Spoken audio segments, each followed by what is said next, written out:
Hola hermanos, qué bendición poder llegar hasta ustedes nuevamente a través de este medio. Quiero invitarles a orar. Padre, en el nombre de Jesús te rogamos que este tema relacionado con la fuente, el lavacro de bronce, sea para nosotros, Señor, una bendición en nuestra vida y que nos ayude a fijar nuestra atención en aquellas cosas que necesariamente debemos hacer con tal de agradarte a ti, en el nombre de Cristo Jesús. Amén. Muy bien.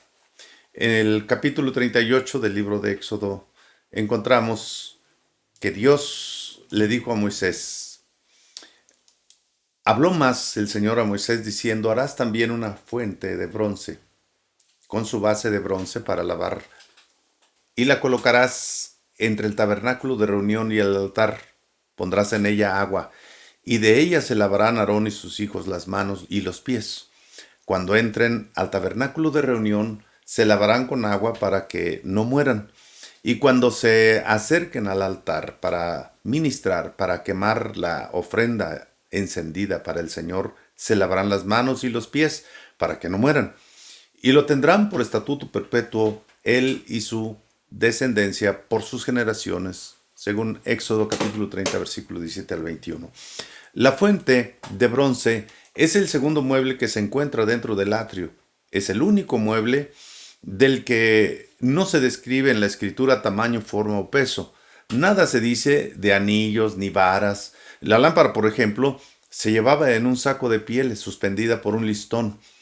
Los otros muebles contaban con 2 o 4 anillos como parte integral de ellos, pero nada leemos de cubrir la fuente para su traslado. El tabernáculo contaba con una sola fuente. El templo de Salomón contó con 10.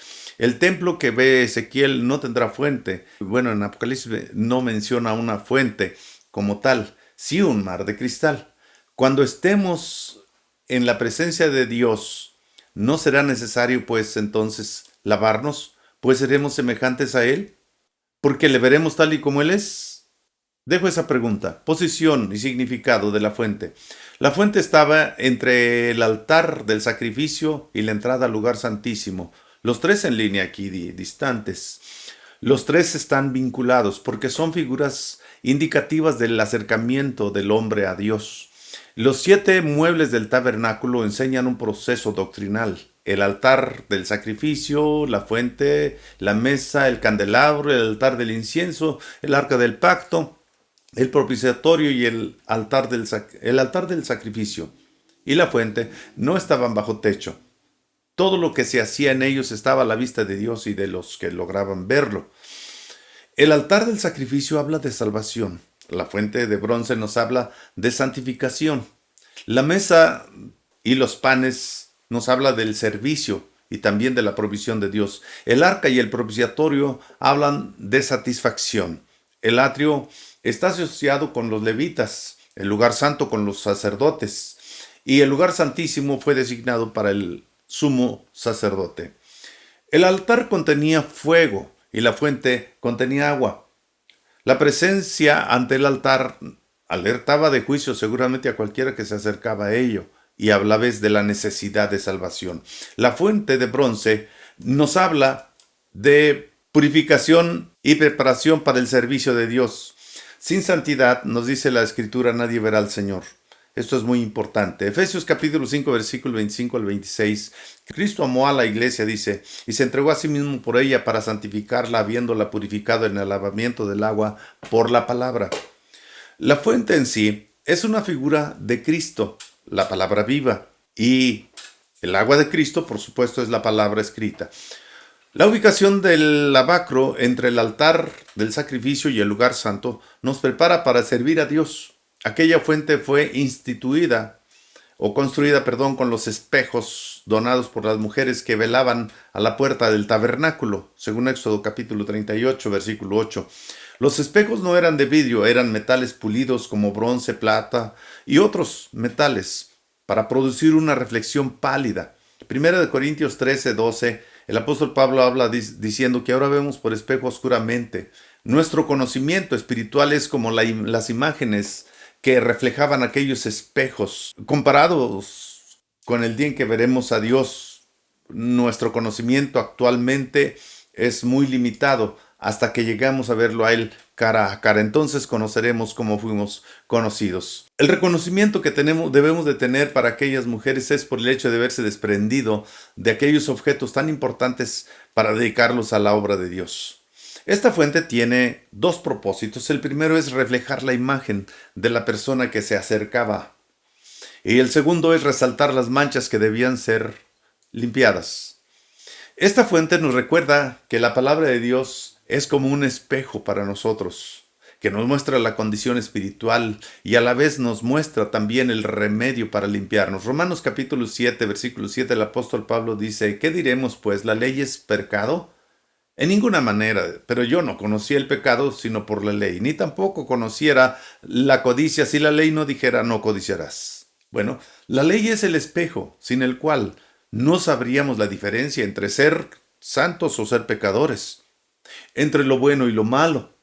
El bronce representa el juicio sobre el pecado. Toda la fuente fue hecha de bronce.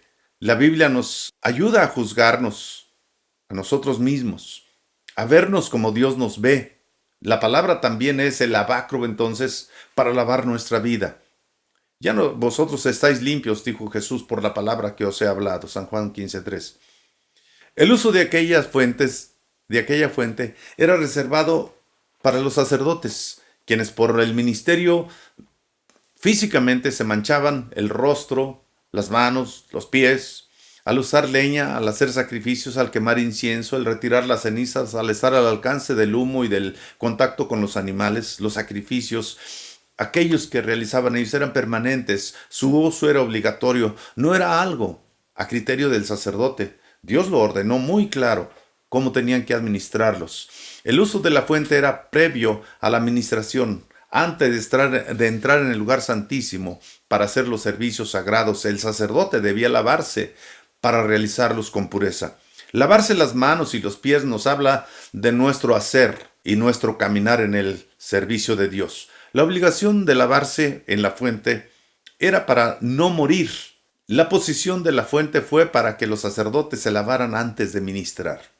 El propósito, en medio de todo, en ella se lavarán Aarón y sus hijos las manos y los pies. Cuando entren al tabernáculo de reunión, se lavarán con agua para que no mueran.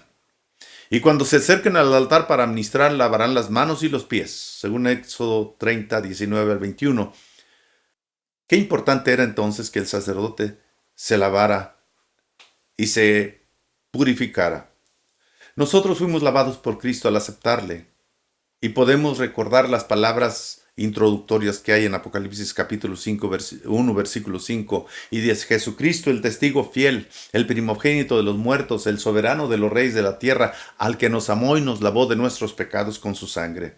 1 de Corintios 16, 11 dice: mas ya habéis sido lavados, ya habéis sido santificados, justificados en el nombre del Señor Jesús y por el Espíritu de nuestro Dios. Moisés realizó el lavamiento con Aarón y sus hijos y lo hizo a la puerta del tabernáculo, pero eso jamás se volvió a repetir.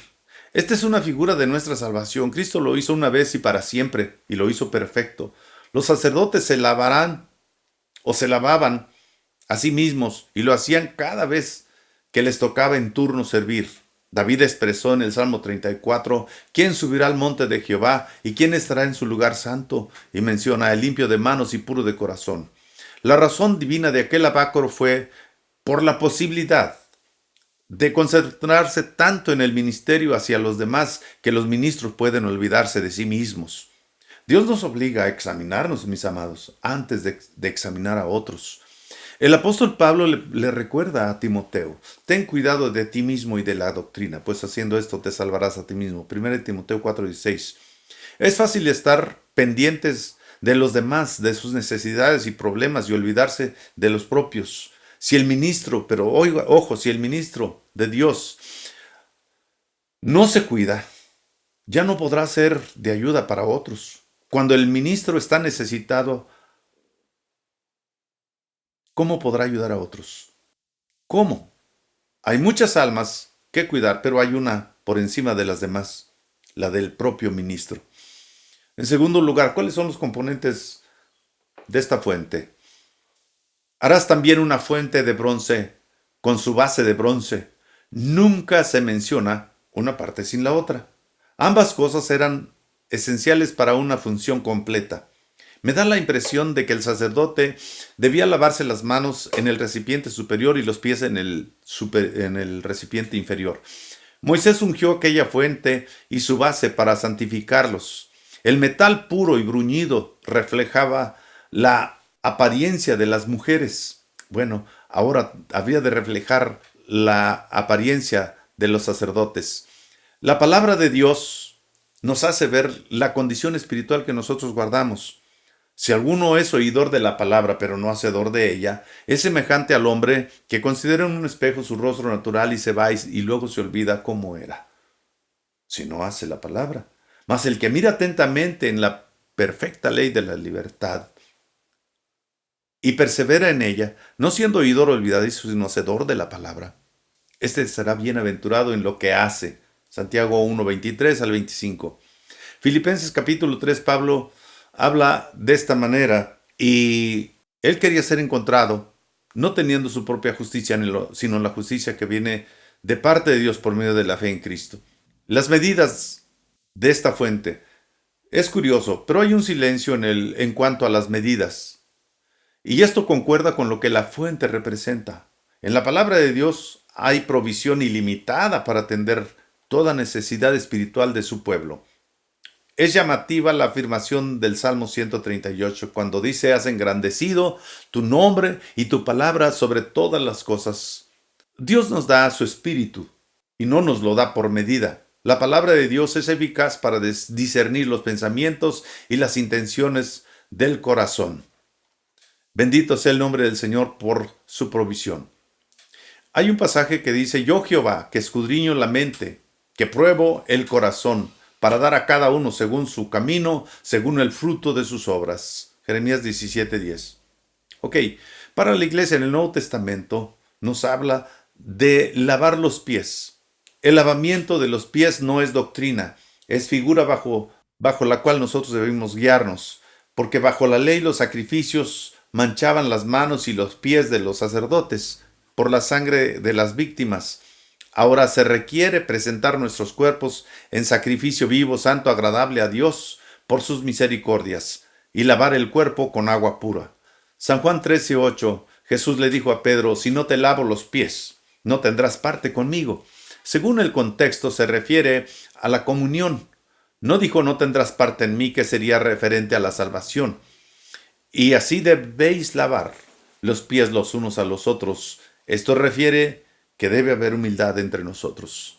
No debemos entrar al servicio y adoración ministerial sin pasar antes por el lavamiento, que diríase de otra manera, purificar nuestras vidas. Para cualquier ministerio debemos purificarnos entonces. Al reunirnos con Jesús, hermanos, no habrá una fuente, veremos allí un río cristalino de agua de vida saliendo del trono de Dios y del Cordero, según Apocalipsis 22:1.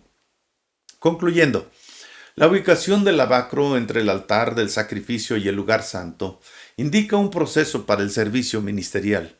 El uso de aquella fuente era reservado, para los sacerdotes. Servir en el ministerio sin responsabilidad es igual o es semejante a ofrecer un fuego extraño en el altar. Hoy, aunque podemos entrar confiadamente hasta el trono de la gracia para el oportuno socorro, servir a Dios arrastrando reproches en nuestra vida no edificará a la congregación. La palabra de Dios es el espejo que nos muestra la condición y el remedio para purificarnos en su presencia. No sería necesario lavarnos si no fuera porque debemos servir a los demás y presentarnos con una vida limpia. Pero un día le veremos tal y como Él es, y cuando estemos allí, habremos de ver lo que Él nos ha de mostrar. Padre, muchas gracias por esta palabra. Te agradezco por lo bueno que has sido con nosotros y lo que has hecho a nuestro favor. Amén. Dios les bendiga, hermanos.